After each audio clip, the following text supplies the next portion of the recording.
el arrebatamiento de la iglesia. El arrebatamiento de la iglesia. En 1 Tesalonicenses capítulo 4, versículos 13 al 18, encontramos estas palabras.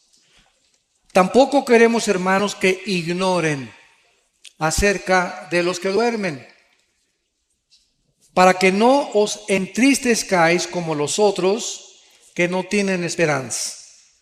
Porque si creemos, vean el sí condicional, si creemos que Jesús murió y resucitó, así también traerá Dios con Jesús a los que durmieron en él. Por lo cual os decimos esto en palabra del Señor, que nosotros que vivimos, que habremos quedado hasta la venida del Señor, no precederemos a los que durmieron.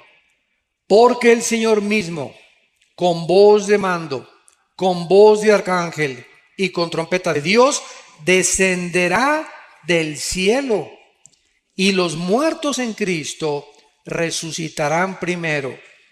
Luego nosotros los que vivimos, los que hayamos quedado, seremos arrebatados juntamente con ellos en las nubes para recibir al Señor en el aire. Y así estaremos siempre con el Señor. Por tanto, alentaos los unos a los otros con estas palabras. Y en la primera carta a los Corintios, capítulo 15, versículos 51 y 52, el apóstol Pablo escribe: He aquí os digo un misterio.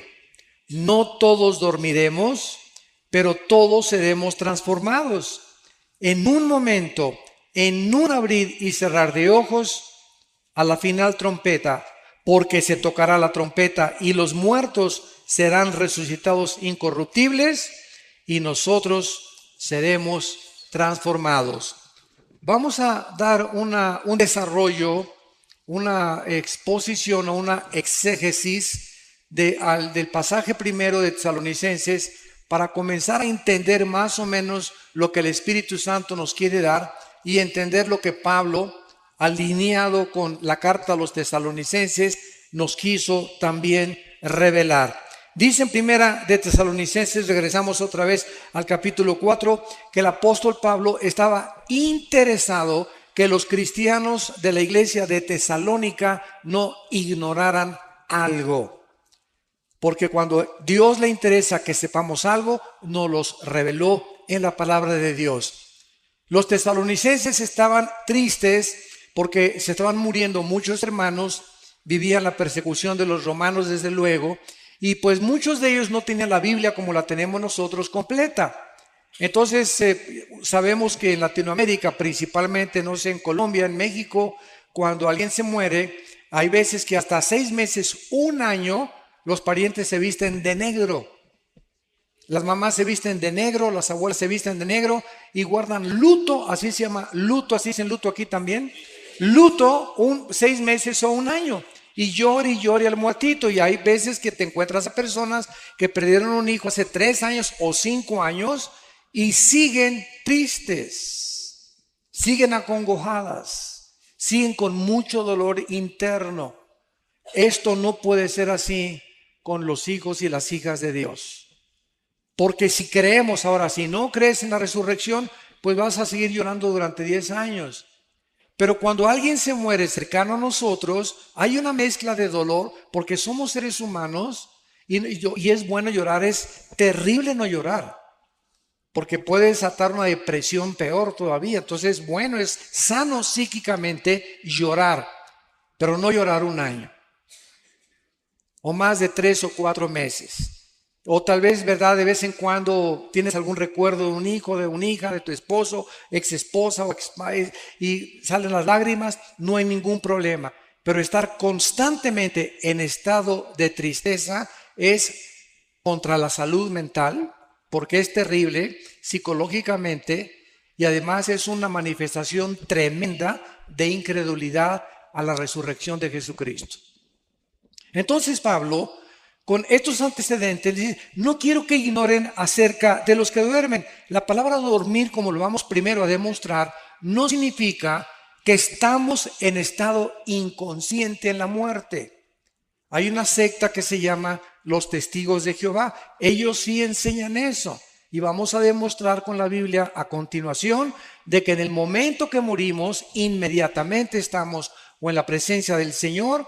Los cristianos y los no cristianos descienden al centro de la tierra, donde se encuentra todavía el infierno, para esperar que pase los 1000 años del reino milenial de Cristo y resucitar, Apocalipsis 20 del 11 al 15, para el juicio del gran trono blanco. Entonces, hay varias resurrecciones en la Biblia. Cristo es la primera persona en la Biblia en resucitar sin volver a morir. Antes de Cristo, Él resucitó a varias personas, a Lázaro, pero Lázaro volvió a morir. Por eso se le llama en Colosenses el primogénito entre los muertos, el primero en su género, que ha resucitado para jamás morir. Porque en cuanto murió, dice Romanos 6, al pecado murió de una vez para siempre. Vayamos a Génesis 35 y veamos y demostremos con la Biblia a dónde se va el alma y el espíritu, o qué es lo que pasa en el momento de la muerte. La Biblia es el único libro que nos revela de qué forma tan maravillosa hay vida después de la vida, y que nuestros seres queridos que ya partieron están, que Riviera Maya, ni Hawái, ni la costa francesa, están en un lugar de descanso, tranquilos, aleluya, gloria a Dios. Y vamos a ver como a la mitad de la conferencia que nos están diciendo a nosotros, apúrense. Y nosotros aquí, alguien se muere en la ambulancia, hacemos lo imposible, y abren la paso a la ambulancia y el muertito, y con los electroshocks, levántese, ¿verdad? Para hacerlo morir, porque queremos que siga sufriendo con nosotros. Esa es que decimos en México, esa es la neta, es la realidad. Si supiésemos que el morir es ganancia,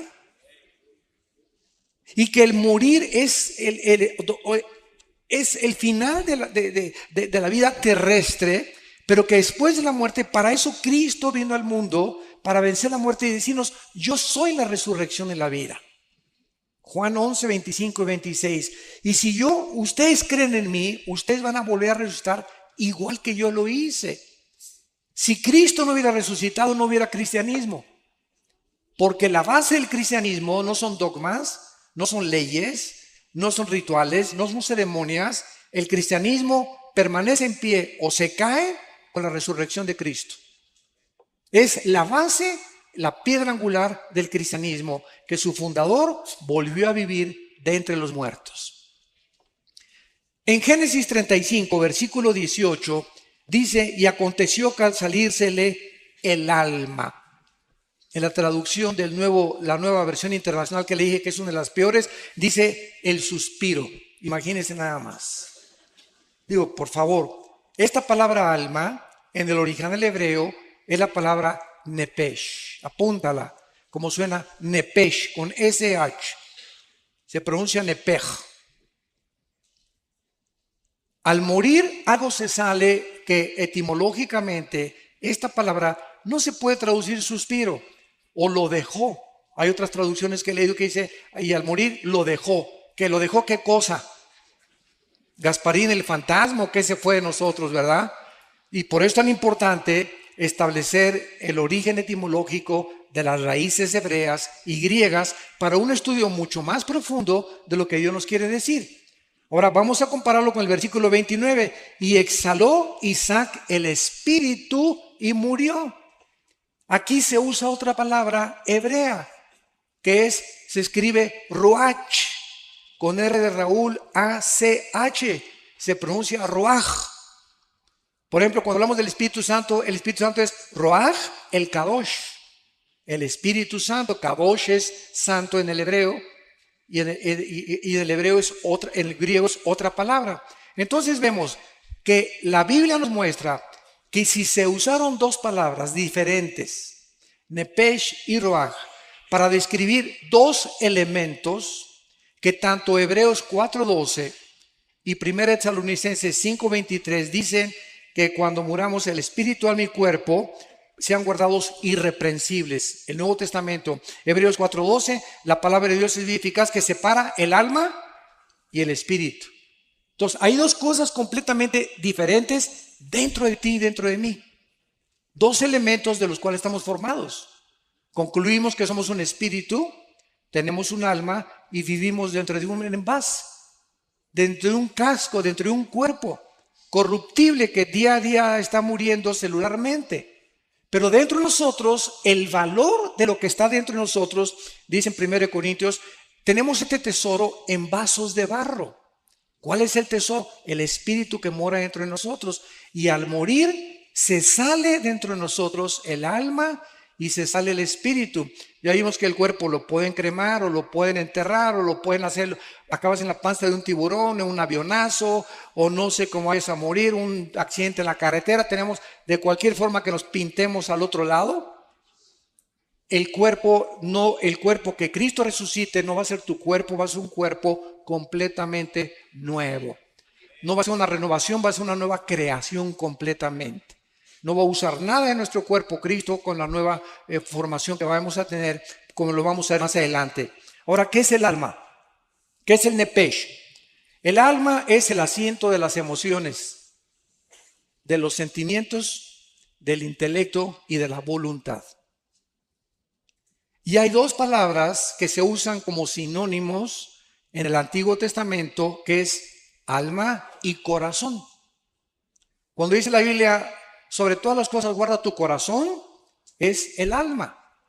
El corazón es el centro de mis sentimientos, de mi voluntad, de mi intelecto y de mis emociones. Emociones, sentimientos, voluntad e intelecto. Y cuando hablamos nosotros entonces del alma, nos damos cuenta que cuando nosotros nacimos como lo vimos en las primeras conferencias, con cuerpo y con alma, pero el espíritu murió con Adán. Nacimos muertos. Efesios 2:1, muertos espiritualmente ante Dios, separados de Dios, de la comunicación. Se rompió la comunicación, se rompió el contacto con la fuente de energía y nacemos los seres humanos sabemos que en lo más profundo, dice Colosenses 3:11, Dios puso la eternidad en nosotros. En los egipcios, en los jíbaros, en los aucas, en los aztecas, en los mayas, nunca ha existido una civilización, ni una tribu, ni una cultura que no haya creído en vida después de la vida. Los egipcios enterraban a sus muertos con comida, con sus armas. Algo les decía que las iban a necesitar. Los hindúes, los griegos, los babilonios, los egipcios, los sumerios, los asirios, los egipcios, todas las culturas a través de toda la historia siempre han tratado de invocar algo, inventar algo, y como no saben, agarran un tronco, fabrican un dios y se hincan ante la obra de sus manos. O agarran un yeso y fabrican con la piedra un ídolo y se hincan ante el ídolo. O si no, adoran al sol o a la luna o a una pirámide, pero el hombre es incorregiblemente, como dijo Sigmund Freud, religioso. Y esta religiosidad no la pueden explicar, ¿verdad? Los psicólogos, ni los psiquiatras, ni los antropólogos o sociólogos, porque esta religiosidad es simplemente la eternidad con la cual nacimos y tenemos una sensación de que algo trasciende esta vida. Tiene que haber algo que trascienda esto. Y por eso los ocultistas, los brujos hacen comunicación con los espíritus, con el espíritu de Cuauhtémoc, con el espíritu de Cristóbal Colón, comunicarse con el más allá, los ovnis, seres extraterrestres, siempre estamos buscando algo que trascienda nuestro mundo, porque sabemos que no es todo lo que hay aquí en el planeta Tierra. Y dice Jeremías 17:9, engañoso es el corazón más que todas las cosas. En el original hebreo dice, chueco y torcido nacieron los sentimientos, las emociones, el intelecto y la voluntad de los seres humanos. Nacimos así, chuecos. Mis sentimientos son engañosos, mis emociones son engañosas, mi intelecto está deteriorado y estoy completamente lejos de la voluntad de Dios.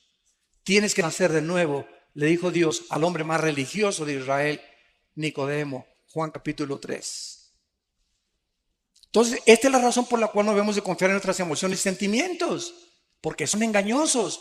torcidos, completamente desviados de la voluntad de Dios. Y cuando comenzamos a Dios, viene la reprogramación de mis sentimientos y mi voluntad. Y ahora Dios me dice: Armando, no hagas caso de tus sentimientos, haz caso de lo que dice la palabra de Dios. Obedéceme y hazme caso. Es que, hermano, me dice una muchacha, me casé, me estoy enamorada de Chencho, hermano, y tiene convertible, y tiene una carrera, y tiene dinero, pero no es cristiano, pero estoy seguro que se va a convertir cuando nos casemos. Perdón. Entonces yo le digo a esta muchacha: mira, fíjate lo que sucede. Cuando una persona cristiana viola la palabra de Dios porque cree que los fines justifican los medios, o porque cree que son puros pretextos, y se casa con una persona que no es cristiana, en ese momento el bien está haciendo y queda empoderado debajo del mal. Porque cuando el bien se pone bajo el mal aprisiona al bien. Y pierdes la brújula del Señor, y tú acabas convirtiéndote en la religión de tu esposo. O acabas siguiendo las cosas de tu esposo. ¿Por qué? Porque desobedeciste a Dios. Y Dios no puede ser burlado. Cuando tú haces un negocio y haces socio del 50% de tus acciones a una persona que no es cristiana, estás violando 2 Corintios capítulo 6. No os unáis en yugo desigual con los incrédulos. ¿Qué comunión tiene la luz con las tinieblas? Y cuando me uno a las tinieblas, el mal derrota al bien. El bien solamente puede derrotar al mal mientras permanece de lejos. Alguien me ha dicho: ¿y por qué Cristo se juntaba con los pecadores? Pero se juntaba para hablarles de Cristo, por favor, para hablarles de la salvación, para llamarlos al arrepentimiento, no para echarse unas chelas con ellos, ni para brindar con tequila de México, ¿verdad? Entonces es muy diferente. Entonces, si tú tienes un amigo que es no cristiano y es tu mejor amigo, tu mejor amiga, te va a acabar jalando y te va a acabar influenciando, porque dice en Jeremías que ellos se conviertan a ti y no tú a ellos. Entonces, si tienes una persona que no es cristiana, es para estar hablando de Cristo y traerla a Cristo. Y si ella te rechaza y te dice: no, ¿sabes una cosa? No vuelvas a salir con esa persona, porque salgo contigo para hablarte del Señor y para tratar de hacerme tu amigo, para ganarte para el reino de Dios. Pero si hay un rechazo continuo a esa persona que tú consideras tu mejor amigo o mejor amigo hacia las cosas de Dios, ten mucho cuidado, porque Dios te puede abandonar. En el sentido no de que pierdas la salvación, sino que pierdas el poder para atraer a esa persona, y esa persona te va a jalar al pecado, tarde o temprano. ¿Qué es el espíritu? El espíritu es la parte inmaterial del ser humano, apúntala, a través de la cual conocemos, adoramos y servimos a Dios. Juan 4:24, porque Dios es espíritu. Entonces, a Dios se le tiene que conocer solo a través del Espíritu Santo. Si ninguna persona en esta mañana o en esta tarde no tiene al Espíritu Santo, aunque te pongas en flor de loto, meditación trascendental, budismo zen, y te vayas a un parque, te concentres, etcétera, etcétera, te estás comunicando con espíritus malignos que te van a engañar. Cristo dijo en Mateo 11:25-27, nadie conoce al Padre sino el Hijo, y aquel a quien el Hijo lo quiera revelar. ¿Quieres conocer a Dios? Nadie puede conocer a Dios sin antes conocer a Cristo, porque es Cristo el que nos da a conocer al Padre. Es imposible conocer a Dios sin Cristo primero, porque Cristo lo vino a revelar, y Él es el que nos lleva al conocimiento del Altísimo y del Señor de los cielos y de la tierra. Muy bien, una vez que vemos esto, nos damos cuenta, ¿verdad?, que entonces se sale al morir el alma y el espíritu. Ahora vayamos a Apocalipsis, capítulo 6, y veamos dónde están los que salieron de sus cuerpos, si están dormidos o roncando. Nada de eso. Apocalipsis 6, versículo 9 al versículo 11. Cuando abrió el quinto sello, vi bajo el altar, en el cielo, Juan veía, con sus ojos que tenía abajo o con sus ojos espirituales. Juan, cuando subió al cielo, su cuerpo se quedó abajo, ya lo vimos. Porque la carne y la sangre no pueden de la corrupción. El Espíritu del capítulo 4 dice, oyó una voz que dijo, sube acá, y subió al cielo. Se desprendió, se salió de su cuerpo y fue en el Espíritu al cielo. Y en el cielo vemos que el Espíritu tiene ojos que no son físicos. Y cuando tú eres cristiano, comienzas a adquirir ojos espirituales y oídos espirituales y lengua espiritual. Dice 1 Corintios 2 que hablamos palabras acomodando lo espiritual a lo espiritual. Oímos los que dijo Cristo, el que tenga oídos, oiga. Oídos espirituales se refería a él. Y el que tenga ojos, que pueda ver. Entonces, en el cielo, los ojos que operan no son los ojos físicos, sino los ojos espirituales. Y Juan los que están en la otra vida pueden ver. ¿Y qué cosa fue lo que vio Juan? Las almas bajo el altar de los que habían muerto como mártires. Tal vez fueron los que mató el anticristo. Y Juan los estaba viendo. Y no se puede ver algo que es incorpóreo, inodoro e incoloro. No son otra vez como Gasparín el fantasma. Algo vio Juan y tenemos un cuerpo intermedio, 2 Corintios 5, el 1 al 7, mientras se nos da el cuerpo resucitado, glorificado en la resurrección de los muertos. Entonces, si tú te mueres ahorita, te vas inmediatamente ausentes del cuerpo, presentes en el Señor, y mientras viene la resurrección, necesitas una cobija allá arriba. Necesitamos una manta, necesitamos algo, porque el alma y el espíritu siempre están vestidos por toda la eternidad. Dice el versículo 10, y clamaban a gran voz, las almas que han muerto pueden ver, pueden oír y pueden comunicarse en el cielo. La voz, las ondas sonoras viajan en el cielo, el sonido viaja en el cielo. Y estaban hablando y estaban cerca de Dios. Y Juan estaba oyendo y estaba viendo. El espíritu de Juan en el cielo no eran ni sus ojos ni sus oídos, eran ojos y oídos espirituales. ¿Y qué es lo que oía Juan? Que el Espíritu Santo nos reveló. Tan importante. Vean lo que oyó Juan de estas almas. ¿Hasta cuándo, Señor Santo y verdadero, no juzgas y vengas nuestra sangre en los que moran en la tierra? Las almas en el cielo están conscientes y están conscientes de los eventos que están pasando en la tierra. Nos ven, se asoman y saben lo que está pasando. Y están preocupadas en este caso las que vio Juan, porque le están diciendo a Dios, Señor, siguen las guerras, la violencia, los secuestros, las violaciones, los robos, los crímenes, tanto desgracia, tantos cánceres. ¿Cuándo, Señor, se va a acabar todas estas cosas? Y ellos no estaban pidiendo venganza, estaban pidiendo una vindicación que es muy diferente. Se los voy a explicar. Porque muchos dicen, no, es en el cielo, estaban pidiendo venganza. Y una cosa es venganza y otra cosa es vindicación. Venganza es cuando tú quieres vengar algo que te hicieron y pagar con la misma moneda. Y vindicación es establecer la justicia. Les voy a dar el ejemplo. Un juez, si tú eres abogado lo vas a entender con más claridad. Un juez, cuando condena a un reo, el reo no le puede decir, usted me está echando 50 años de edad porque se están vengando de mí. Por el amor de Dios, ¿verdad? El castigo que se te va a aplicar, pitirijas, tijas, cuijas, no es venganza, se está vindicando la justicia. Porque la justicia exige que se cumplan con 50 años de prisión los crímenes que tú hiciste. Yo no tengo nada contra ti, yo soy el juez, simplemente estoy aplicando la justicia. Esa es la vindicación. Cuando haces tú algo malo, cuando te hacen algo malo y tú no te vengas, Dios te vindica como vindicó a José con sus hermanos. Lo quisieron matar, lo vendieron a los mercaderes de Egipto y cuando él no guardó rencor ni amargura contra ellos, Dios vindicó a José.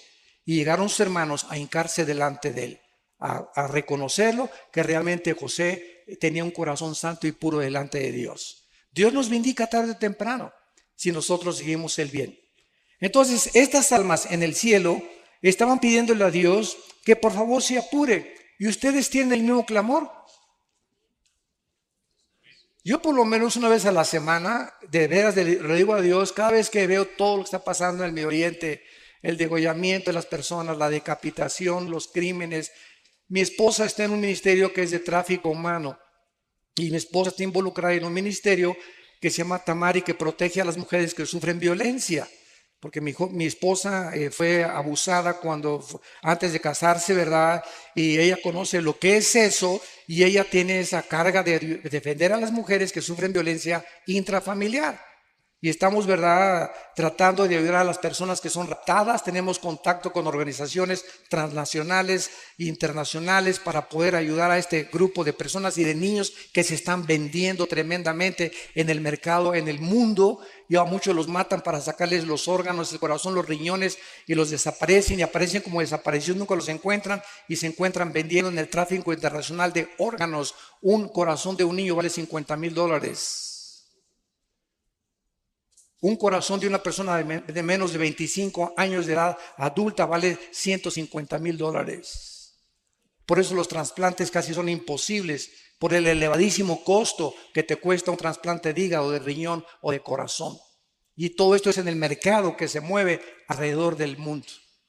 Entonces, a veces clamamos mi esposo y yo en la semana: Señor, ¿hasta cuándo? De veras llega un momento, ¿verdad? Ya, Señor Jesús, ya ven. Please, ya ven por nosotros. Ya acaba con todo esto. ¿Cuándo va a estar? El hecho de que Dios no haga nada ahorita no significa que no lo va a hacer. La Biblia nos revela que Dios tiene tiempo para vindicar a sus santos, para vengar la sangre que fue derramada desde Abel. Y el hecho que no lo haga ahorita es como un señor que me dijo un día: oiga, ¿Dios es todopoderoso? Claro que sí, amén, amén. Y si Dios es todopoderoso, ¿por qué no termina con el diablo de una vez? Y le contesté: ¿por qué comenzaría con usted? Así que dele gracias.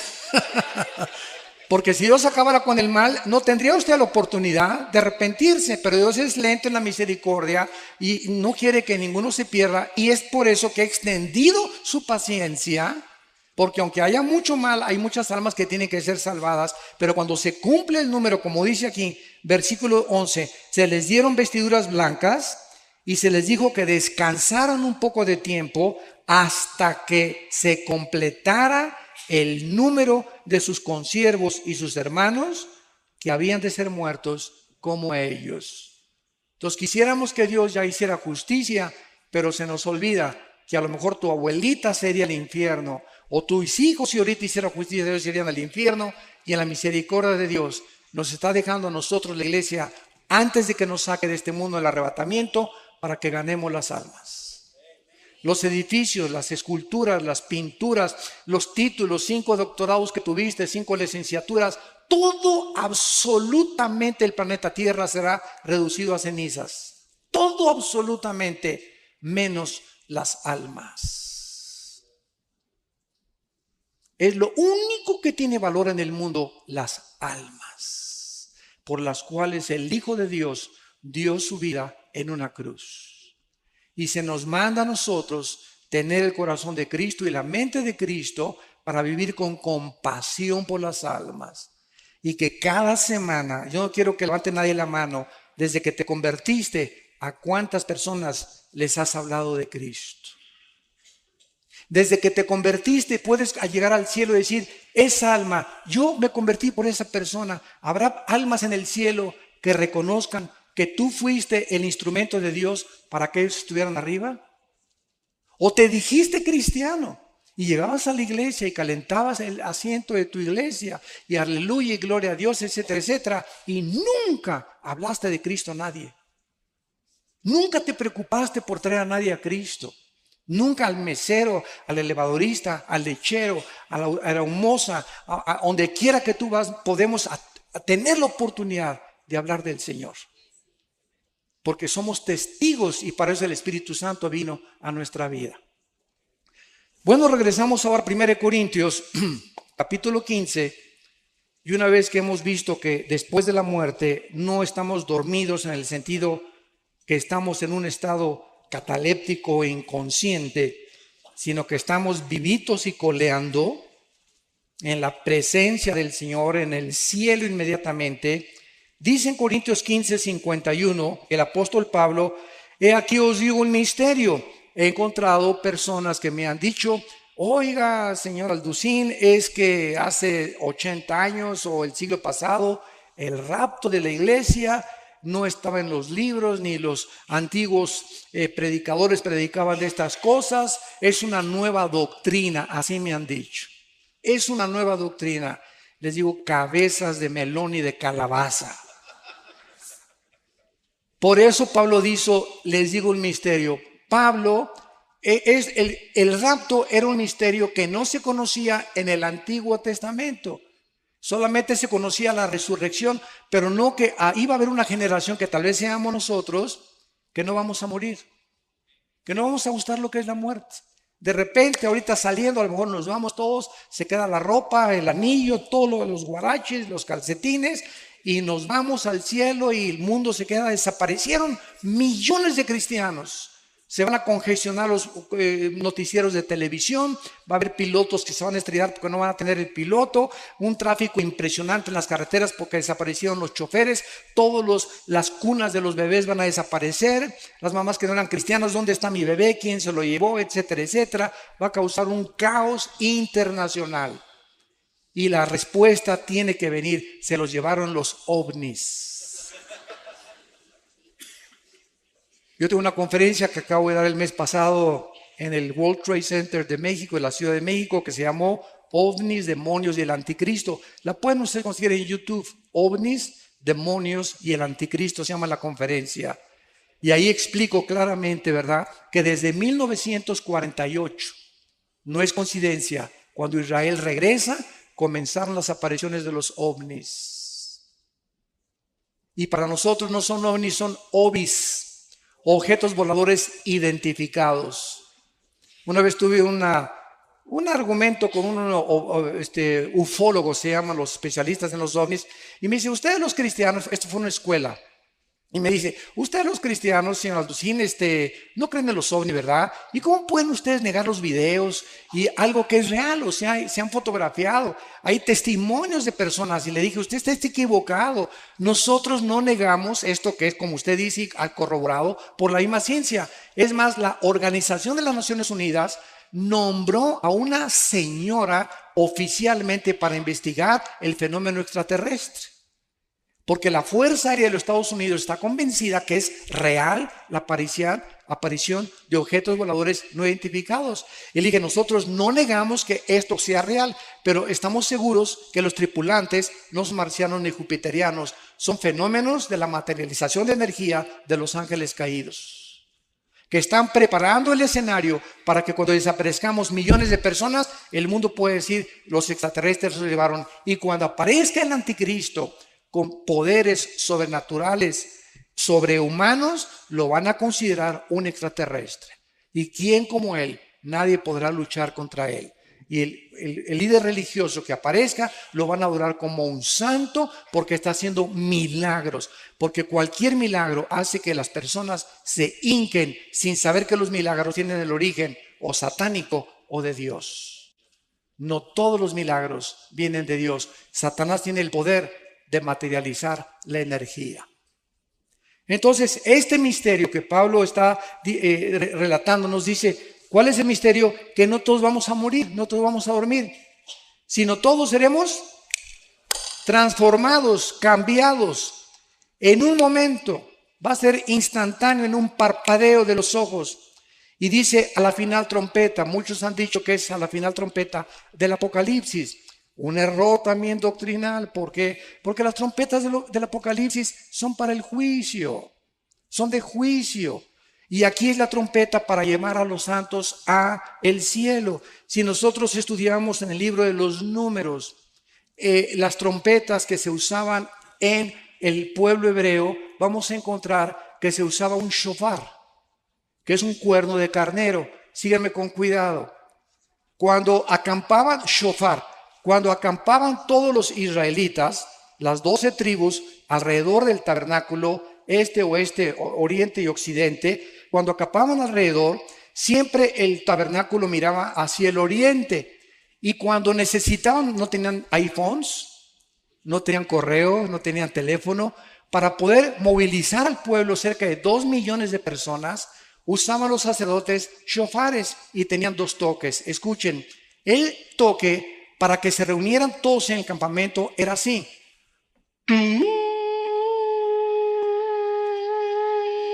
Seguido, sin parar.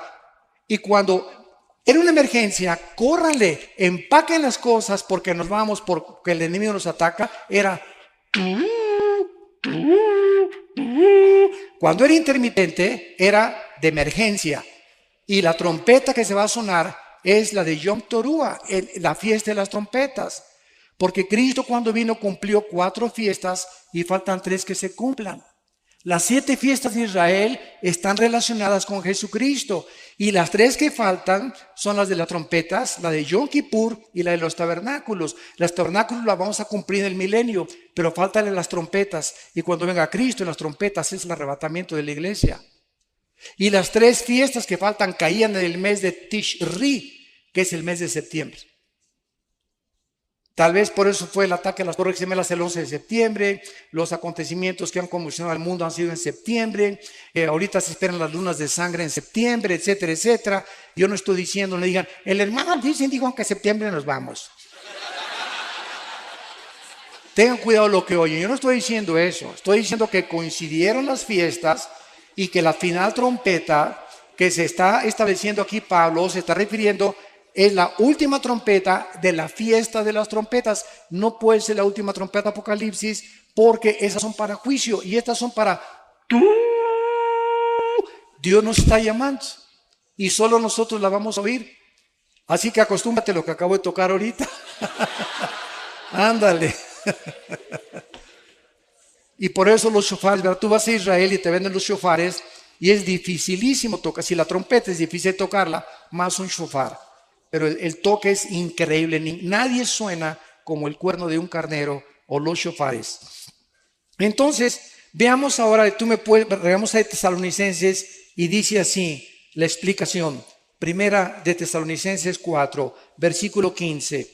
Por lo cual os decimos esto en palabra del Señor, que nosotros que vivimos, los que habremos quedado cuando venga el Señor o hasta la venida del Señor, no precederemos a los que durmieron. O sea, si viene Cristo hoy en la tarde, hoy en la noche, a las 10 de la noche, vamos a suponer, antes que nosotros seamos arrebatados, van a resucitar todos los que murieron de Pentecostés a nuestros días.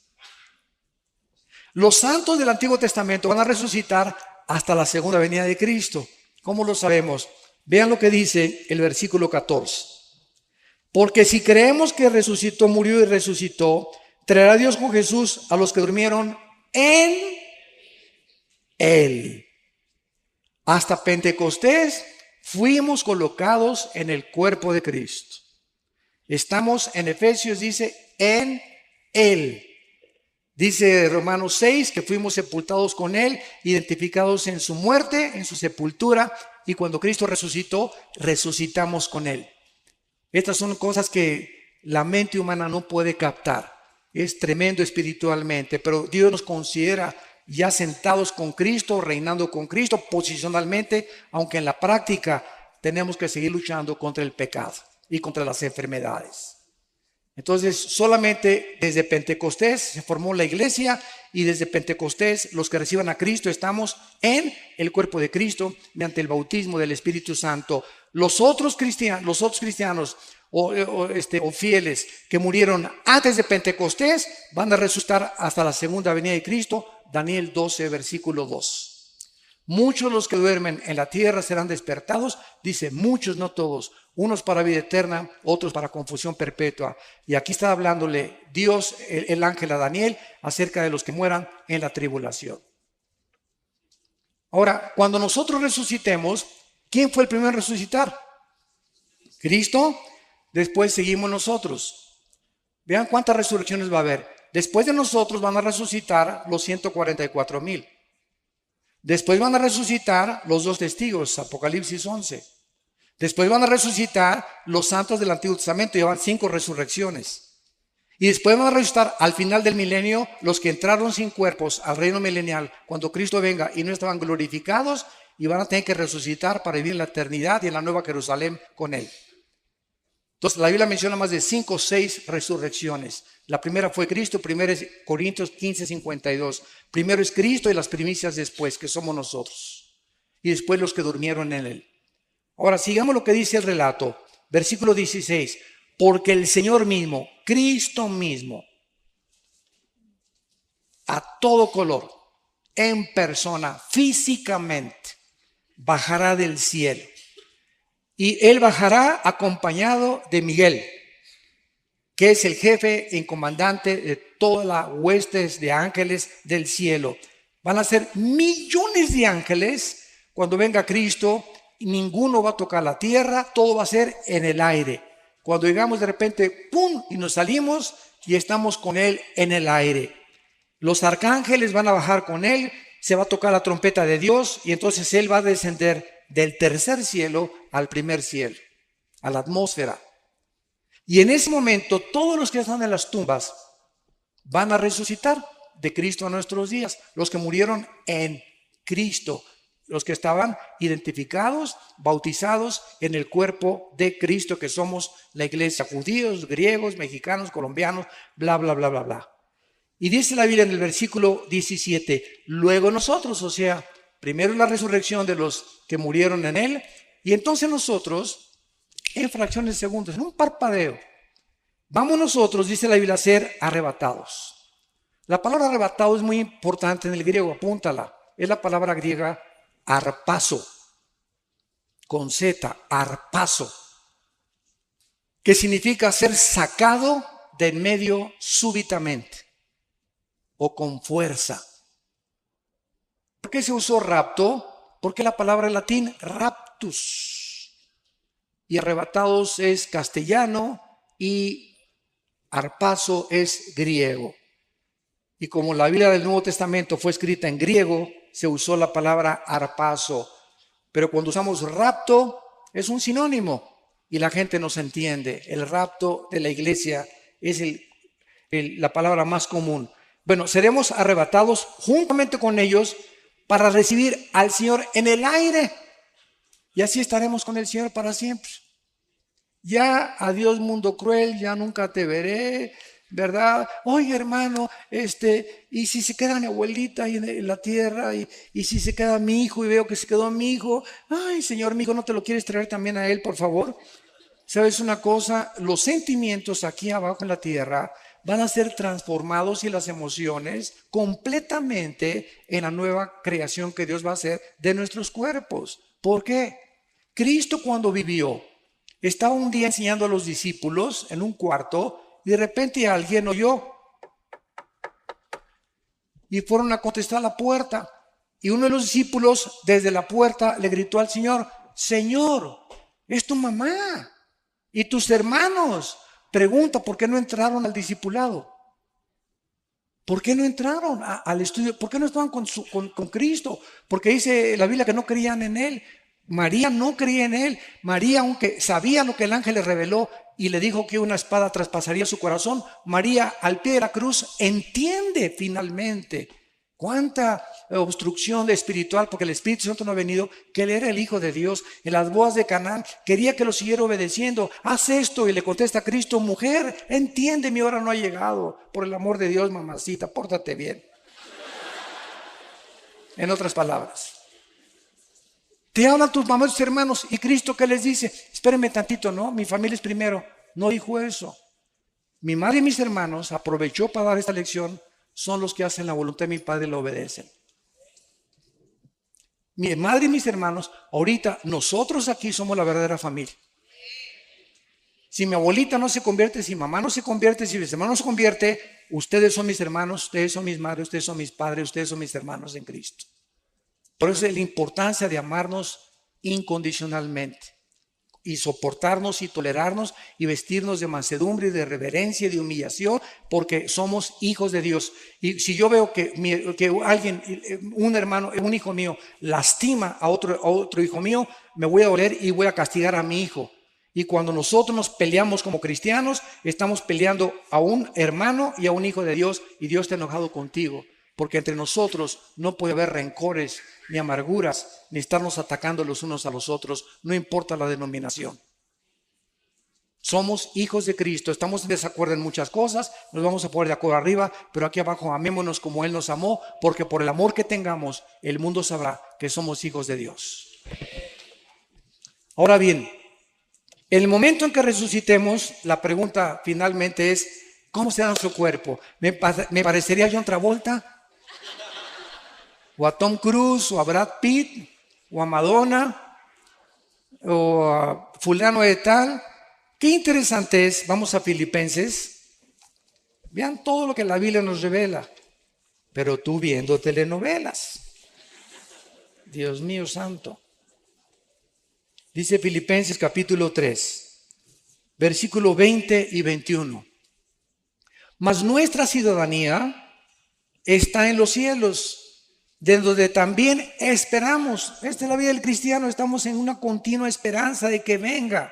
Estamos esperando al Salvador, al Señor Jesucristo, el cual transformará, o sea, cambiará completamente nuestro cuerpo de la humillación nuestra para que sea semejante, igual al cuerpo que cuando Cristo resucitó tenía después de haber muerto en la tumba en Jerusalén.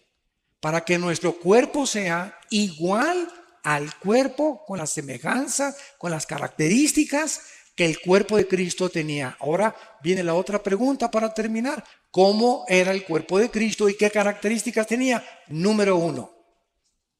Cuando Juan se acercó a la cruz, vio una gota de sangre mezclada con agua que salía del costado de Cristo.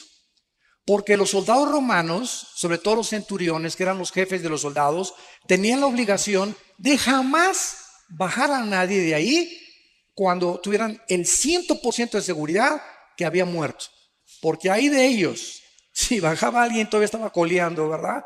Tenían que asegurarse que estaba completamente muerto. Entonces el centurión, como no le golpearon las piernas a Cristo, ni le rompieron las piernas, que era la costumbre de los crucificados, les rompían los meniscos de las piernas para que se colgara el cuerpo y murieran. Si no habían muerto, se morían de asfixia. Ya no podían, el cuerpo ya no podía hacer esto y se morían sin aire, se asfixiaban. Pero a Cristo no le rompieron las piernas. Fue el único crucificado que no le rompió las piernas porque se profetizó que no romperían ningún hueso. Entonces el centurión agarra la lanza y le atraviesa del lado izquierdo al lado derecho a Jesucristo, lo atraviesa de lado a lado, traspasando el pericardio, que es la capa que envuelve al corazón. Y cuando Juan se acerca y escribe hace 2000 años, señores cardiólogos que nos escuchan, ateos o escépticos, vio una gota de sangre mezclada con agua, y la cardiología moderna testifica que cuando esto se combina, el agua con la sangre, es por una rotura del pericardio, de la capa pericárdica, que es la que envuelve todo el corazón. Esto nos explica, esto es impresionante, el Salmo 22. Porque el Salmo 22 es un salmo que escribió David 1000 años antes de la crucifixión. Comienza, Dios mío, ¿por qué me desampararon? Y explica lo que Cristo estaba experimentando en la cruz. 1000 años antes de que Él fuera crucificado.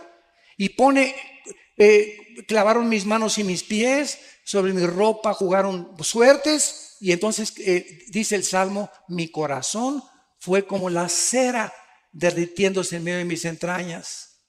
Pregunta, ¿de qué clínicamente, cómo podemos decir que ocasionó la muerte de Cristo? ¿No murió de asfixia? No murió de desangramiento, porque cuando ya se salió la sangre mezclada con agua, ya no tenía una sola gota de sangre en su cuerpo. El corazón fue como cera. Lo que ocasionó la muerte de Cristo fue que el corazón le explotó de dolor.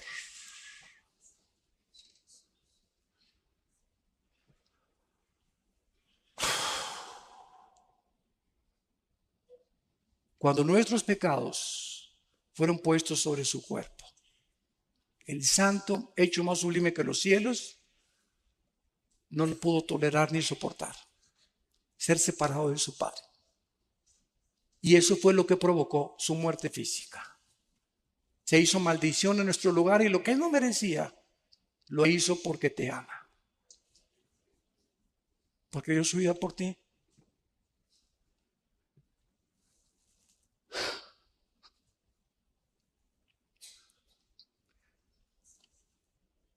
En segundo lugar, vamos a Lucas capítulo 24 y veamos otra característica de Jesús cuando resucitó. Esto es también muy interesante. Dice Lucas 24. Estamos viendo nuestro cuerpo, igual al de Cristo, ya no va a funcionar con la circulación de la sangre. Ahorita nuestros cuerpos necesitan la sangre porque la vida, antes de que se descubriera la circulación de la sangre, en Levíticos 17:11, 3000 años antes de que se descubriera, señores médicos, la circulación de la sangre, la Biblia decía, la vida de la carne está en la sangre. Y es interesante que la palabra vida, ahí en Levítico 17:11, sea la palabra hebrea nepesh, que es alma. Escuchen, el alma está en la sangre. El alma se transmite en la sangre. Por eso la sangre de José no podía ser transmitida a María, porque hubiera sido un alma pecadora, la del Hijo de Dios. Dios tenía que poner el cromosoma Y en María para que el Hijo de Dios naciera sin pecado, transmitido por la infección del ser humano. Entonces no vamos a tener sangre, vamos a estar regidos por otras leyes fisiológicas. Dice en Lucas 24, versículo 36, mientras ellos hablaban de estas cosas, aquí estamos viendo a los judíos, a los discípulos, apóstoles, ya caminando, todavía Jesucristo ya había resucitado. Jesús se puso en medio de ellos y les dijo, paz a vosotros, shalom, shalom, shalem, tranquilos, calmados, mantengan la serenidad interior. Es lo que la palabra shalom abarca como 10 traducciones la palabra shalom en el hebreo. Es un estado de bienestar, de tranquilidad, de seguridad, de esperanza, donde no eres perturbado por nada. Puede el mundo estar temblando, puede caer el petróleo, pueden caer los billetes de dólares, puede haber una guerra, pero tú estás completamente como un pajarito junto a una cascada inmensa. El pajarito está dormidito, ni pío, pío, pío hace, porque sabe que la cascada nunca llegará a él. Esa es la paz que sobrepasa todo entendimiento, estar en medio del huracán y de los problemas, pero sabemos que estamos seguros en las manos del Señor. Para siempre.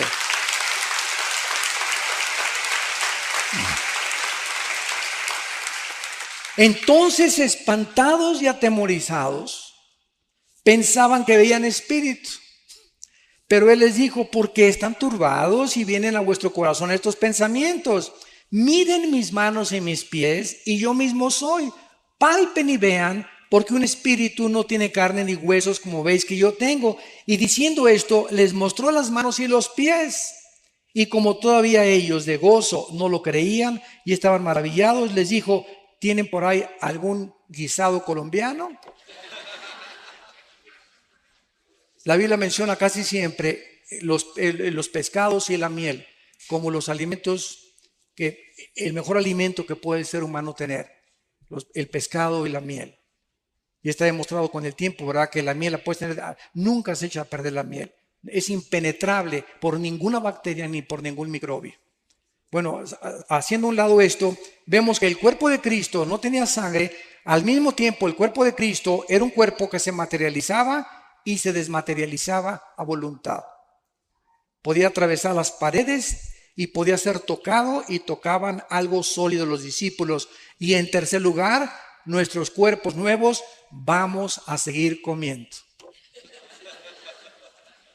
Adán, antes de pecar, comía. Entonces, y dice en Apocalipsis 22 que habrá el árbol de la vida en la Nueva Jerusalén. ¿Por qué? ¿No se han preguntado esto? El árbol de la vida aparece en Génesis 2 y en Apocalipsis 22. Nada más, el árbol de la vida. Antes del pecado, participaban del árbol de la vida. Y después del pecado, dejaron de participar del árbol de la vida. Ahora participamos del árbol de la vida, que es una representación de Cristo. Pero cuando muramos con cuerpos ya glorificados, vamos a participar del fruto que Adán rechazó. La pregunta es ¿por qué? Porque Dios nos muestra que aún resucitados y eternos con Él, jamás seremos dioses. Siempre dependeremos de Él. Ningún ser humano será autónomo jamás en toda la eternidad y ni jamás tendremos la deidad. Porque Dios es el único que existe con el Padre y el Espíritu Santo. Entonces, esta es la cuarta. Y la última característica está en Hechos capítulo 1. Hechos capítulo 1. Dice la Biblia que ya al final, cuando ya Cristo se apareció a más de 500 personas durante cerca de 40 días en Jerusalén y los alrededores, entonces ya llegamos al momento de la ascensión, cuando ya Jesús deja el planeta Tierra y ya no vuelve a regresar, más que cuando se le aparece a Juan para que escribe el Apocalipsis. Y dice Hechos capítulo 1, versículo 9, y habiendo dicho estas cosas, viéndolo ellos, fue alzado. De repente estaban con él y de repente comenzó Jesús a violar la ley de la gravedad. La ley de la gravedad ya no operaba en el cuerpo resucitado de Cristo. Vamos a tener como cuarta característica que vamos a poder volar. No sé cuántos de ustedes han soñado que vuelan. Siempre me sorprendo con la misma respuesta. Casi la mayoría hemos soñado que volamos. Yo tengo como 3 o 4 meses que ya no sueño que vuelo. Pero por lo menos 2 o 3 años, así de repente sueño no con la capa roja, ¿verdad? Ni con la S aquí, ni con la camiseta azul, sino que de repente así y me dirijo y bajo, etcétera, etcétera, y me transporto. Esto es interesante porque nunca se habían preguntado ustedes que si Cristo cuando regrese va a morar en Jerusalén y el planeta Tierra ya no va a haber mar, el mar va a desaparecer y el planeta Tierra va a seguir teniendo naciones, como dice Apocalipsis 21 y 22, ¿cómo entonces nos vamos a ir si México no es México, va a tener otro nombre? Los que estemos aquí en este lado occidental, ¿cómo iremos al oriente una vez al año? Si no va a haber aviones, no va a haber motores de gasolina, no va a haber absolutamente nada, vamos a regresar a la agricultura, vamos a regresar completamente, pero ¿cómo vamos a ir de año en año? Caminando nos tardaría quién sabe cuántos años en llegar a Jerusalén, pues vamos a ir volando. De repente atravesamos, ¿verdad? Todos cientos de millas o de kilómetros y estamos en Jerusalén y regresamos a casa otra vez. ¡Qué bendición tan grande! ¿Y tú que querías ser Superman? Bueno, damos gracias por la palabra de Dios. Han sido ustedes un público admirable. De veras, como esponjas han recibido la palabra. Gracias por sus vidas.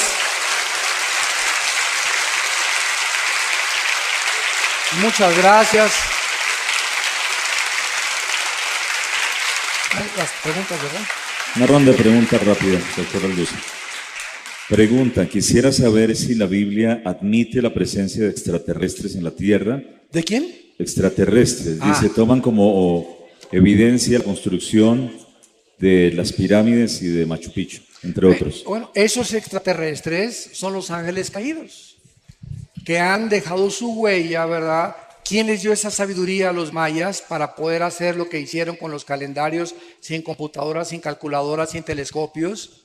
¿Qué civilización, qué conocimiento le dio a los egipcios o a los que hicieron las pirámides de Egipto para hacer que rocas de 15 toneladas que ni siquiera existen en el Cairo, ni cerca de Egipto, de dónde las trajeron todavía no saben, pueden haberlas puesto junto y partirlas como mantequilla, ensamblarlas una a otras, como las de Machu Picchu, como las de Stonehenge? Todo esto es obra de que el mundo ha sido visitado por extraterrestres. Nada más que estos extraterrestres, la Biblia es la única que los desenmascara. Y no son extraterrestres, ¿verdad?, de Júpiter o de Marte, son ángeles caídos que la Biblia revela que vienen al mundo a proporcionarnos conocimiento para comprar nuestras almas y engañarnos y llevar al final al mundo a su propia autodestrucción. Entonces, claro que existen los extraterrestres, pero son los ángeles caídos y los que sirven a Dios, que nos ministran y nos ayudan a que nuestro pie no tropiece en piedra. ¿Qué significa el arrebatamiento de los 144,000? ¿Qué significa? Dice, ¿qué significa el arrebatamiento de los 144,000? Pues que fueron arrebatados, ¿verdad? Bueno, eso es desde ese punto de vista. Y en segundo lugar, creo que sí estoy tratando de captar la pregunta. Tal vez, ¿qué significa teológicamente? No, me imagino que es eso. Bueno, es importante que entendamos lo siguiente: la iglesia tiene que salir del mundo para que Israel vuelva a entrar al campo a jugar en lugar del Barcelona. Entonces es importante que los judíos vuelvan, por eso dice Romanos 9, Romanos 10 y Romanos 11, 3 capítulos de Romanos dedicados a explicarnos que Dios no ha terminado con los judíos. Están en la banca, ahí está el Chicharito en la banca todavía.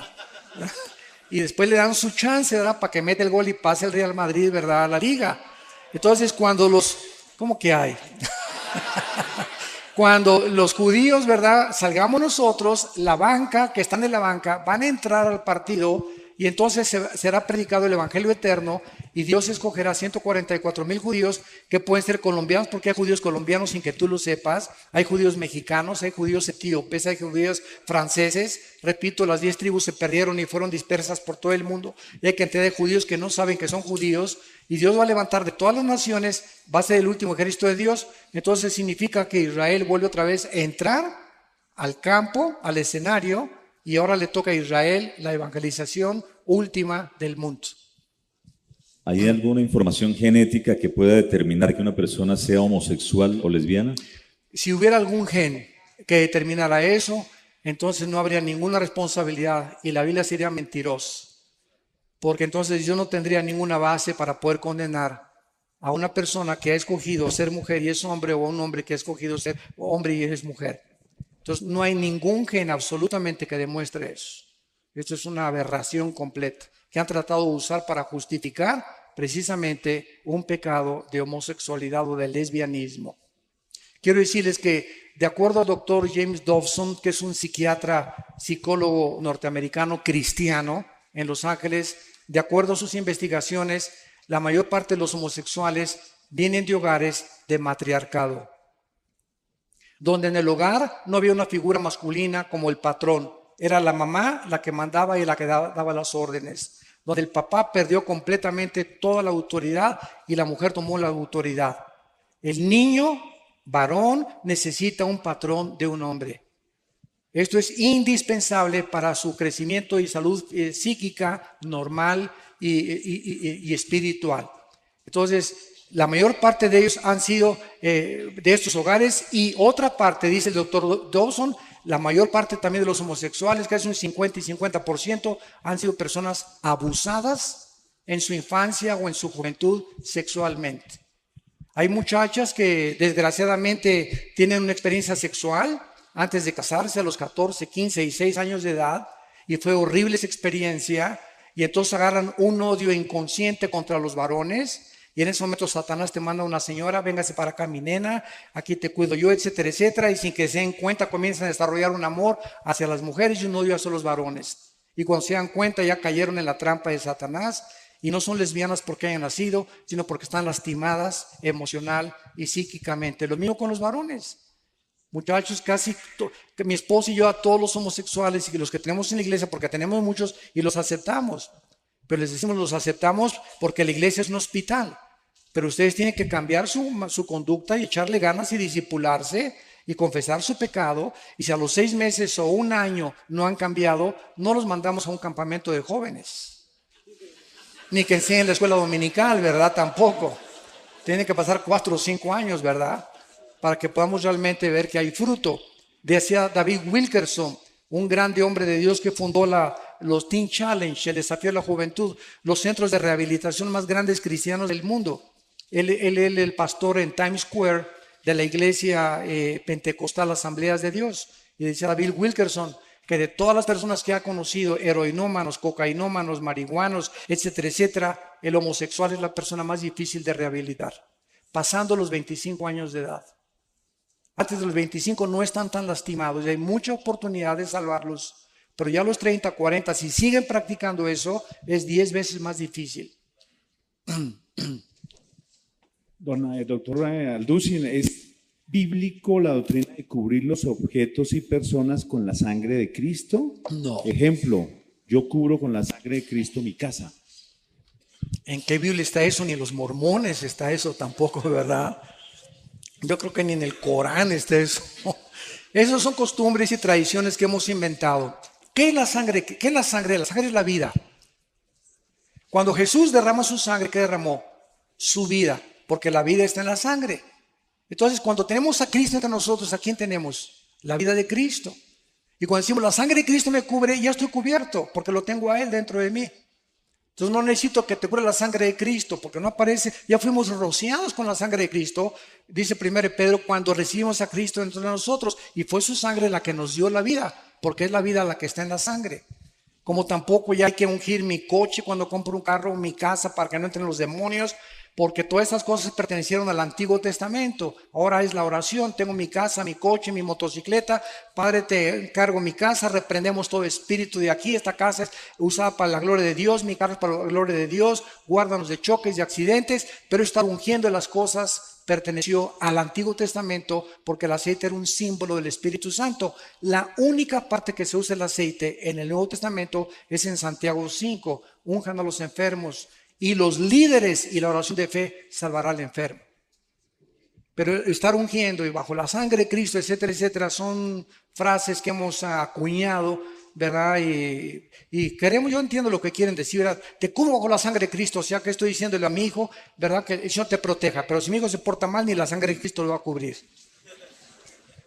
Entonces no es mágico esto. Casi es como el agua bendita. Si el alma está en la sangre, donar órganos y transfusiones de sangre es un error. No, absolutamente. Este es el error de los testigos de Jehová. Como ellos saben que la sangre, el alma está en la sangre, evitan las transfusiones y prefieren morir a que les transfundan sangre. Han sido demandados por la ley en Estados Unidos los testigos de Jehová por eso, porque cuando se necesita una transfusión de sangre no la hacen.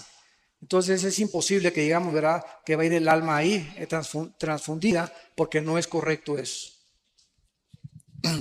Cuando Dios sopla sobre Adán el soplo de vida, se trataba del Espíritu Santo que después de la caída por el pecado se separó y trajo muerte espiritual.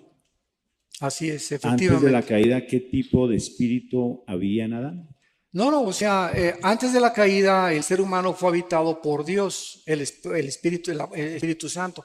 El Espíritu se movió sobre la faz de las aguas, versículo 2 del Génesis.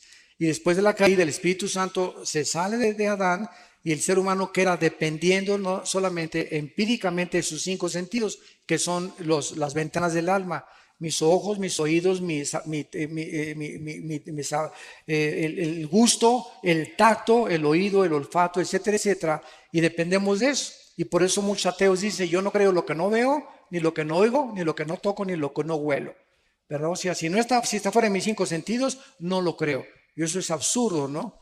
Porque tampoco, como dijo un ateo que llegó en México, en Tabasco, en un caballo, un gobernante que llegó a un pueblo y les dijo a los cristianos, una iglesia evangélica, les doy 3 minutos para que me muestren que Dios existe, si no quemo la iglesia. Y todos se volteaban, demuéstrenme que Dios existe, y lo quiero ver. Y entonces una viejita saca una naranja y la parte a la mitad. Y le dice, oiga general, ¿ve usted esta naranja?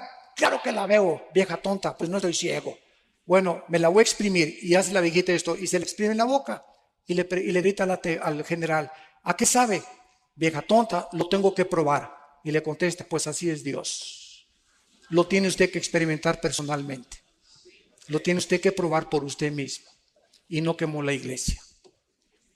Fue un general muy famoso que después se convirtió.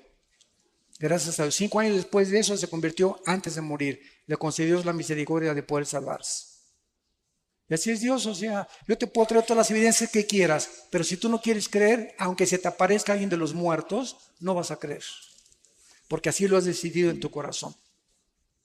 Siguiente pregunta. Si los ángeles están en prisiones, ¿cómo es que se materializan para los ovnis? Pero no todos están en prisiones eternas, dice Judas, los que en Génesis 6 quisieron meterse con las mujeres y alterar el genoma humano. Pero fueron un grupo de ángeles nada más, no todos los ángeles, porque hay otro grupo de ángeles caídos que siguen operando con Satanás. ¿Cuál es la raíz espiritual de la enfermedad del Alzheimer? Y también me preguntan sobre la esquizofrenia.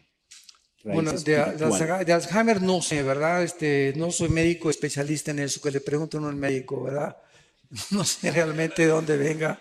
El síndrome de Down, pues es un cromosoma que falta, ¿verdad? O que está agregado de más. Pero Alzheimer, no sé, tal vez. Me han dicho muchísimas veces que el café evita el Alzheimer, ¿verdad? Y que el ejercicio y la memorización, tal vez. Entonces parece que es genético. Hay un gran índice de enfermedades de origen genético, como la diabetes. Hay personas que son flacas y las conozco yo y tienen diabetes tipo 2. Y hay gordos, tan feliz como Santa Claus que no tienen ni diabetes. Y tú lo ves y dices, Dios mío, pero ¿por qué, verdad? Si hay un gran índice de probabilidades que 5 kilos de peso que tengas te predispone a la diabetes. 5 kilos de más que tengas. Y sobre todo aquí en el área del abdomen. Porque hay gente entonces gorda y etcétera, etcétera. Y están más sanos que tú y que yo. ¿Verdad? La genética tiene muchísimo que ver en muchas enfermedades. Así es.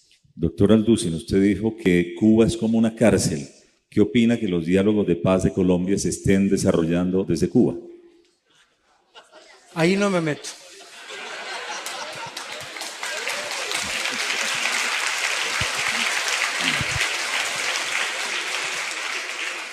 No me meto porque estoy en un país que no es mi país, no sé las intenciones del gobierno actual colombiano y no puedo juzgar así porque no estoy muy inmiscuido ni profundizado en este problema político ni con las FARC tampoco.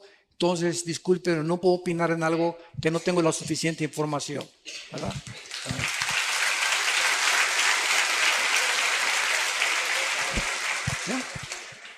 Si Dios no hace acepción de personas y Él dice su palabra, clama a mí, yo te responderé, te enseñaré cosas grandes y ocultas que tú no conoces, ¿por qué Dios, así como hizo con Juan y Pablo, no puede mostrar a alguno de sus hijos el cielo o el infierno, doctor Alducin? Porque Dios no está interesado, otra vez, ¿verdad? Dios no está interesado, dice ahí la que lo amamos sin conocerlo, en 1 de Pedro. Entonces, el justo por la fe vivirá. No es por la vista, es por lo que oímos y lo oímos por la palabra de Dios. Entonces, si nosotros vemos, ya no es fe. Pero si creemos lo que no vemos, Romanos capítulo 4, entonces verdaderamente estamos justificando que somos hijos de Dios. Porque la fe es la certeza de lo que se espera. La fe está relacionada con el futuro, con algo que no veo. Pero estoy convencido, aunque no lo vea, que viene a mí. La convicción de lo que no se ve, la certeza de lo que se espera. Entonces, si no están estos factores involucrados, no es fe. Entonces, si estamos viviendo en un mundo donde necesitamos ver, ya no estamos caminando por fe. Y el diablo es especialista en tratar de que nos salgamos del camino de la fe y que dependamos otra vez de nuestros 5 sentidos. Yo no estoy en contra de las sanidades, de que los pastores en nuestra iglesia oramos por los enfermos. Mi hermano y yo hemos liberado, como ustedes no se imaginan, a personas endemoniadas casi en último grado. Hemos oído a los demonios cómo nos han hablado y nos han maldecido, etcétera, etcétera. Es un mundo que es real, que si ustedes lo vieron y son ateos o agnósticos, se dan cuenta que esto no es una paranoia en un enfermo psiquiátrico, son entes trabajando dentro de seres humanos y de animales, y oramos por los enfermos también, pero sabemos que dentro de la soberanía de Dios, a Él le agrada sanar a unos y a otros dejarlos enfermos. Cristo nos sanó siempre a todos. En la piscina de Bethesda, ¿verdad? Sacó a uno y todos los demás siguieron ahí enfermos. Entonces, es la soberanía de Dios. Dios sigue sanando y Dios sigue haciendo milagros, pero no estamos buscando eso de Dios, sino que Él obre soberanamente y que sane al que Él quiera. Pero siempre tenemos que orar por los enfermos, donde quiera que tengamos la oportunidad, oremos por ellos, porque Dios los puede sanar y Dios sigue haciendo milagros, pero ya no depende de nosotros. Depende de su soberanía, ¿verdad? ¿Qué opina de la Iglesia Ministerial de Jesucristo Internacional que da profecía colectiva masiva? ¿Cuál es esa? ¿La de José Luis Ramírez? ¿Que él dice que es Dios? ¿O cuál es esa? No sé cuál es. Mira, no, eso es un movimiento político. Dice que dan profecía colectiva y generalizada. ¿Pero es evangélica o dentro de qué está clasificada? Cristiana. Si es cristiana no me meto, no quiero criticar a nadie. ¿verdad? No sé nada, no estoy informado, no sé por qué oran, por qué no oran, qué profecías dan, etcétera, etcétera. Lo único que sabemos es que si alguien está profetizando lo que va a suceder, no es un profeta de Dios. Porque el profeta ya no es el que anuncia cosas futuras, sino el que habla para edificación, exhortación y consolación. 1 Corintios 14:2. Muy bien. Hay otra pregunta. Cuando se nombró al actual o se eligió al actual Papa, cayó un rayo en el Vaticano. ¿Esto fue alguna señal? Esa es de Darío. Yo le dije a mi esposa, esto no es una coincidencia, que haya exactamente caído en la cúpula de San Pedro, el momento en que esta persona estaba ahí, ¿verdad? Y ya los presagios que no es un buen presagio, desde luego eso sabemos que no es, puede ser una señal de Dios de que algo se viene más adelante o se avecina algo, ¿verdad? O que algo malo va a suceder, pero no sabemos, o sea, hacer especular. Lo único que sabemos es que no es coincidencia, fue algo real, fue algo impresionante que fuera en la mera cúpula de San Pedro, y esto desde luego que no es algo positivo, ni es algo bueno, ni una bendición, ¿verdad? Entonces no sabemos qué realmente detrás, qué se encuentra. Hay preguntas que en realidad la gente quiere escuchar una respuesta y veo que esta es de mis hermanos de Venezuela que nos acompañan hoy. ¿Cree usted que la situación que se vive en Venezuela, el socialismo y otros países que se unen al socialismo es parte de lo profético o tiene algún fin esta situación que se vive en Venezuela? Bueno, otra vez, sin querer inmiscuirme mucho en política, solamente puedo decir lo siguiente, ¿verdad? Que mientras no haya una oposición, no hay democracia. Y mientras algún gobierno no le permita a la oposición votar y expresarse libremente, se acabó la democracia. Entonces es una farsa, ¿verdad? Y si algún gobierno está profesando una cierta democracia y con los hechos y las acciones demuestra lo contrario, pues está demostrando completamente, ¿verdad?, que están engañados a sí mismos y que han adoptado otra clase, como tú lo acabas de decir, ya no es democracia, es un socialismo que tiene una tendencia tremenda hacia el comunismo, hacia la izquierda, hacia un gobierno totalitario y dictatorial. Doctor Alducin, ¿cómo se puede explicar la charla que tuvo Saúl con Samuel por medio de una divina? Muchos han dicho que esto no pudo haber sido una realidad porque no hay comunicación con los muertos. Sin embargo, aquí no hubo ninguna comunicación con los muertos. Cuando Saúl fue a conseguir a la bruja de Endor para tener contacto con Saúl, para tener contacto con Samuel que había muerto y Saúl ya había llegado, podríamos decir, ya había cometido la blasfemia contra el Espíritu Santo. Saúl ya había llegado al colmo de los colmos y ya acabó con los brujos, ¿verdad?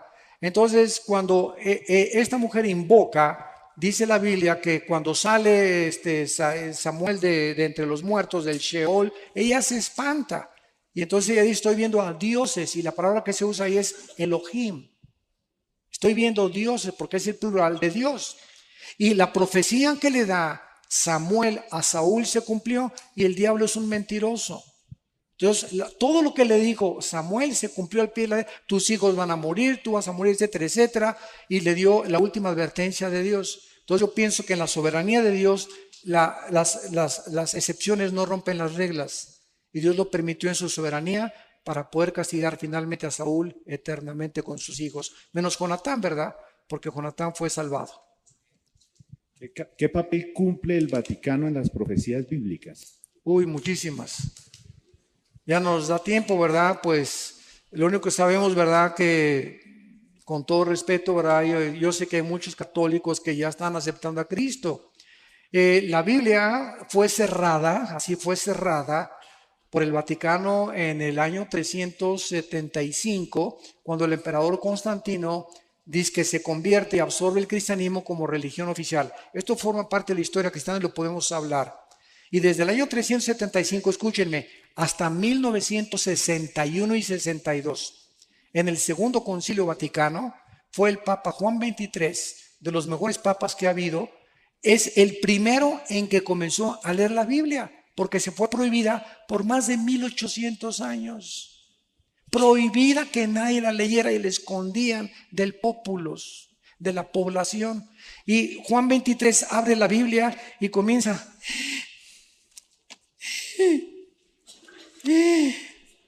Dios mío, ¿verdad? ¿Cuántas cosas? ¿Y qué hace Juan 23?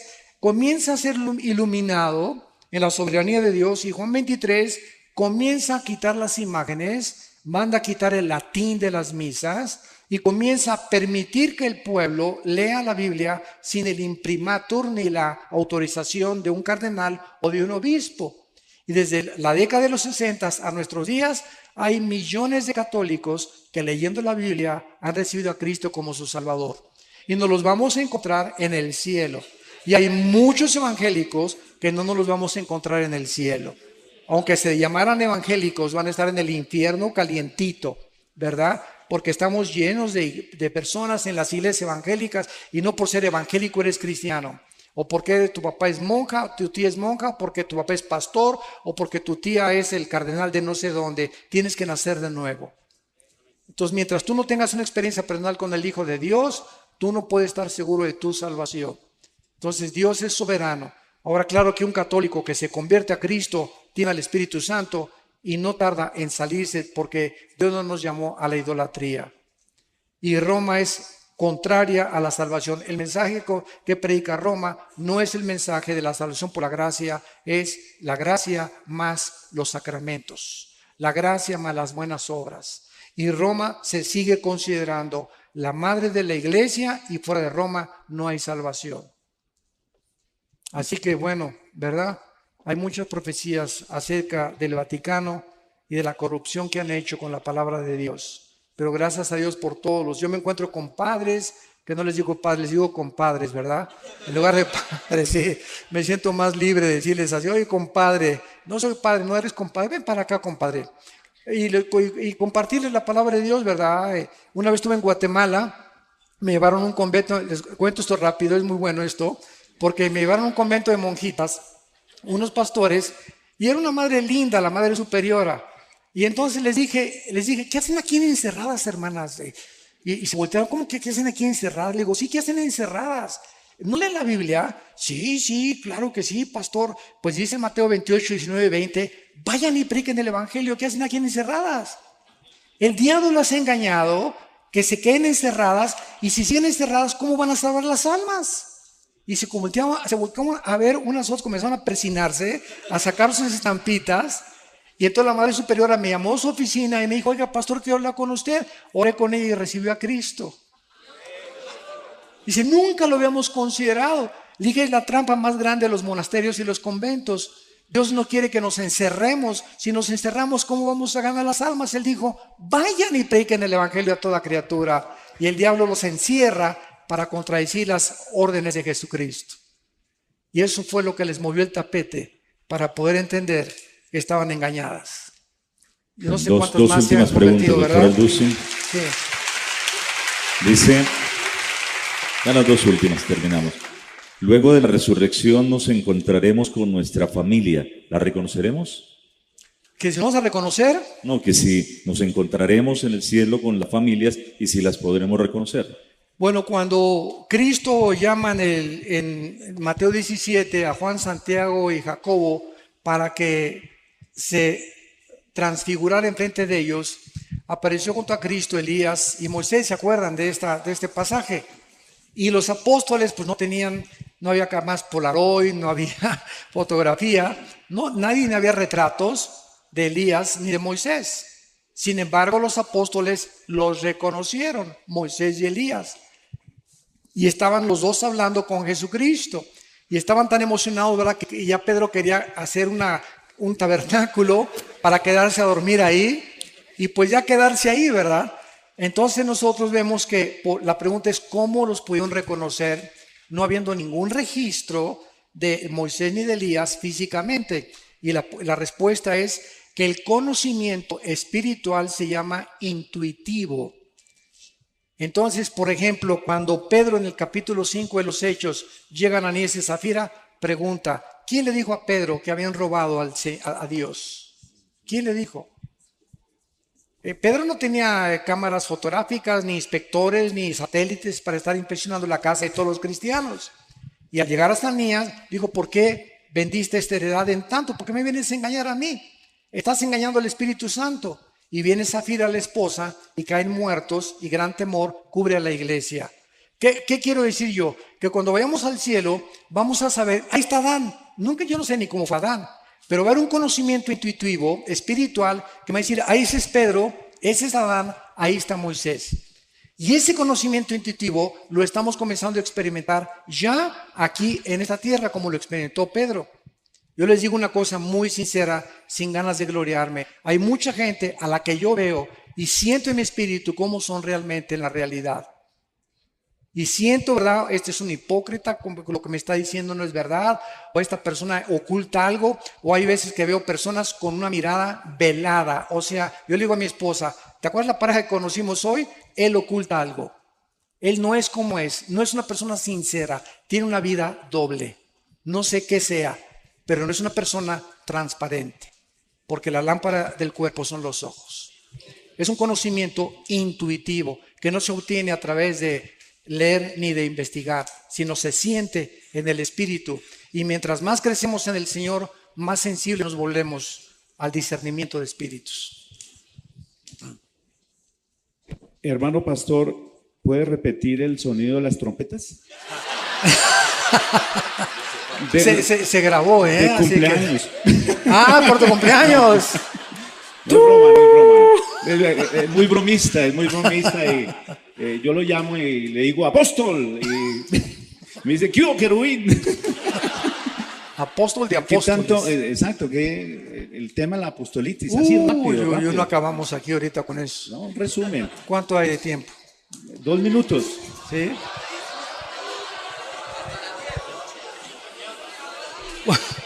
Va a ser este último tema, ¿verdad? En el año 2001, un pastor, y todo esto lo puedo decir porque es público, ¿verdad? Entonces aquí no hay nada así de ni lastimar susceptibilidades, ni mucho menos. En el año 2001, un pastor en California llamado Peter Wagner, en una reunión de una iglesia, acercó a una mujer profeta y le puso las manos y le dijo, el Espíritu dice que tú vas a ser el fundador de la Coalición Apostólica Internacional.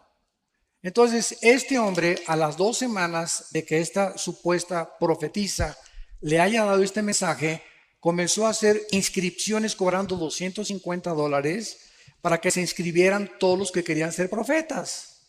Y se formó la Coalición Apostólica Internacional. Posteriormente, en una ciudad de Centroamérica, se juntaron en un estadio como 50 pastores para autonombrarse ellos quiénes eran los apóstoles verdaderamente. Y de ahí para adelante, ¿verdad? Pues ahora ya casi todos son apóstoles y todos son profetas. Una vez en Enlace me entrevistaron, por eso no me vuelven a invitar, en un programa para entrevistarme y dije lo que estoy diciendo ahorita públicamente. Desde hace 2000 años, ni los padres de la iglesia, ni Juan Calvino, ni Martín Lutero, ni David Brainerd, ni D.L. Moody, ni George Whitefield, ni los grandes predicadores de la historia, ni Billy Graham, ni Luis Palau, ni Billy Sunday, nadie en 2000 años se había vuelto a autonombrar apóstol. ¿Por qué? Porque los apóstoles fueron escogidos por Cristo y tenían condiciones para ser apóstoles. Haber estado con Cristo desde el bautismo del río Jordán hasta su resurrección. Y como Pablo fue el único que no pudo cumplir estas condiciones, él se autonombra como un abortivo y dice, soy el último de los apóstoles. Yo, amigos míos que me dicen y los aprecio, que son apóstoles, les digo, entonces Pablo fue un mentiroso porque tú eres el último. Y digo, y en la Nueva Jerusalén aparecen los nombres de los 12 apóstoles, le digo, y no encontré el tuyo. Ahora bien, la mayor parte de estas personas, y vuelvo a repetir, yo tengo mucho y los aprecio mucho, pero me da una tristeza lo que han hecho con la Biblia, usan el libro de los Efesios. Vamos a Efesios capítulo 2 Y esta es la piedra fundamental que la mayoría usa para justificar que el apostolado prevalece y que apareció de repente en el siglo XXI otra vez. Bueno, dicen ellos en Efesios capítulo 4, versículo 11 y 12, y él mismo constituyó a unos apóstoles, a otros profetas, a otros evangelistas, a otros pastores y maestros, a fin de perfeccionar a los santos para la obra del ministerio, para la edificación del cuerpo de Cristo. Entonces ellos contestan y dicen lo siguiente, porque he tenido muchos debates con ellos. Y siempre les digo, vamos a la palabra de Dios y a ver quién gana. Bueno, la respuesta, el argumento es esto. Fíjese, hermano, me dicen, fíjese usted muy bien lo que dice aquí, que estos 5 ministerios están hasta que lleguemos a la unidad de la fe y no hemos llegado. Digo, mi querido hermano, ¿usted conoce las leyes en la Biblia de lo que se llama la hermenéutica? La hermenéutica es una rama de la teología que nos enseña cómo interpretar correctamente la exégesis de la Biblia. Y le dije, y si usted entiende que ninguna Biblia es de interpretación privada, vayamos a Efesios capítulo 2. A ver, acompáñame a leer Efesios capítulo 2, versículo 20. Un capítulo, 2 capítulos antes de lo que estamos leyendo, en el mismo libro de los Efesios. Y dice así, edificados sobre el fundamento de los apóstoles y profetas, siendo la principal piedra del ángulo. Entonces la Biblia dice que el fundamento, el piedra angular es Cristo. De una casa no se pueden poner, ya que la casa se puede poner otro fundamento y otro fundamento. El fundamento fueron los apóstoles. No se puede poner otro fundamento. Y los profetas fueron solo todos los que ilustraron a los apóstoles, porque el tesoro que hemos recibido de los evangelios y de las cartas paulinas y de las epístolas es precisamente la enseñanza de los profetas del Antiguo Testamento que nos dejaron a través de la revelación del Espíritu Santo. Entonces no se pueden poner ya 2 fundamentos. ¿Cómo puedes decir que ahora hay más apóstoles y que aparecen después de 2000 años que nunca habían aparecido? Entonces, esto es absurdo completamente. Y les mostré también, ¿verdad? En Apocalipsis capítulo 2, la carta a Éfeso, que Cristo les manda y les dice lo siguiente: los felicito, ¿verdad? Porque han probado a los que se dicen ser apóstoles y no lo son. Ya en el primer siglo de la iglesia cristiana, Cristo está felicitando a una iglesia porque esa iglesia estaba probando, o sea, nunca los apóstoles en sus viajes misioneros nombraron a otros apóstoles. Nombraron ancianos, nombraron diáconos y nombraron obispos. Nunca volvieron ellos a nombrar apóstoles. Cuando dice, por ejemplo, en Filipenses 3, que Epafrodito fue uno de los mensajeros, la palabra apostolos es la palabra mensajero, que se usó como alguien que fue enviado, pero no, una cosa es el ministerio y otra cosa es el apostolado. Entonces yo creo que hay muchos pastores que han edificado. Un apóstol verdadero es alguien que hizo 30, 40 iglesias después de 23 años de ministerio, reconocido por su integridad, tuvo un apostolado, pero no es apóstol. El oficio del apóstol desapareció. Ahora, si Dios les premia a la iglesia de Éfeso porque probaron a los que eran apóstoles, la pregunta es, ¿cómo podían los cristianos en el primer siglo probar a los que eran y a los que no eran apóstoles? ¿Cómo los podían probar? Si no era porque no había ya intención que hubiera sucesión apostólica. Los únicos que tienen sucesión apostólica es Roma y una secta que se llama la Luz del Mundo. Son las únicas sectas que tienen y nombran apóstoles. Y ahora en la época de la apostasía de la iglesia, en el siglo XXI, surgen los nuevos apóstoles. Virgen de la Macarena. Pastor, Bíblicamente no se puede ni sostener esto. Es imposible. por favor, Sí, una oración por Colombia, una oración por los hermanos que viajan ahora, por favor. claro que sí. Los que viajan a otros países salen ahora ya. Con mucho gusto. Será un Alejandro, esfuerzo. le voy a pedir a mi hermano, Alex, si puedes orar por las personas que van a salir de viaje, por Colombia. Nos ponemos de pie para orar esta oración y Claro, despedirnos. hermanos, vamos a ponernos de pie. Tome de la mano a su esposa o a su hermana que viene, algún familiar. Tómese de la mano y le damos muchas gracias al Señor por la obra del Señor en Colombia. Agradecemos a todos ustedes su atención, su apoyo, sus oraciones. Gracias por invitarnos. Venimos con mucho gusto, sobre todo mi hermano Armando, a compartir. Venimos solamente de apoyo, acompañándole. Y nos ha dado también mucho gusto ver a muchos alumnos del ITI que tenemos aquí en Colombia. Y pues bueno, pues vamos juntos a pedirle al Señor, en el nombre de Jesús, también por estas peticiones. Dios, en esta hora te damos muchas gracias por estas conferencias a donde tú nos has revelado, tú nos has mostrado, Señor, tu verdad. Señor, tu verdad es la que nos permite conocerte mejor. Tenemos un anhelo de proseguir, Señor, en esta obra, continuando, Señor, en tus pasos, siendo guiado por tu Espíritu en todo momento. Te damos muchas gracias por los pastores, sus familias, los líderes que han estado también en estas reuniones. Bendecimos a cada uno de los que también han participado. Esperamos, Señor, que tú continúes esta obra de acuerdo a tu promesa, que el que comenzó en vosotros la buena obra, la perfeccionará hasta el fin. Te damos muchas gracias por los organizadores, por cada participante, todos los edecanes, Señor, todos los músicos, todos los sugieres, todos los que tuvieron ministerios, Señor, en los libros, en la manera que ayudaron, apoyaron, lo hicieron para ti. Muchas gracias por sus vidas. Muchas gracias por Oscar, su equipo, Señor, por nuestro hermano David, todos los que participaron, que lo hicieron con todo su corazón. Te damos gracias por sus vidas, gracias por todos los que vienen de fuera, de otros países, de otras ciudades. Señor, pedimos que su salida, Señor, también haya bendición, que los protejas de todo mal, que lleguen con bien a sus casas, que en sus casas los puedan recibir también con el gozo de tu Espíritu Santo. Pedimos, Señor, que sigas bendiciendo la vida y el ministerio de hermano Armando, su familia, Marta, sus hijos. Muchas gracias porque les has levantado, Señor, para usarles y edificar tu pueblo. Bendecimos tu obra, Señor, a través de ellos. Y te pedimos que tú sigas permitiendo que Colombia siga abierto a tu palabra, que sigas tocando, Señor, al presidente, a su familia, cada gobernador, cada persona que está en eminencia. Rogamos por ellos, por los jefes de policía, que tú sigas tocando, Señor, al pueblo, para que se vuelvan a un encuentro personal, real, verdadero con tu Hijo Jesucristo. Esta noche podemos agradecerte, Padre, por ser tan bueno con nosotros. Gracias por haber provisto para poder estar en este tiempo juntos. Señor, te alabamos, te glorificamos. Dígale unas palabras usted mismo a Dios de agradecimiento. Pídale por su necesidad en este momento.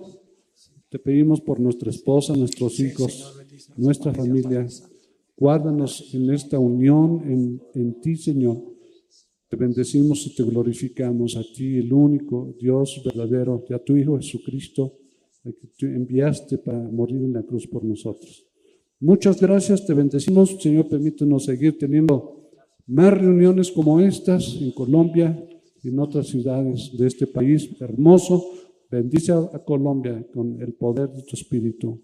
Te lo pedimos en el nombre de Jesús, tu Hijo. Amén y amén. Muchas gracias. Amén. Gracias.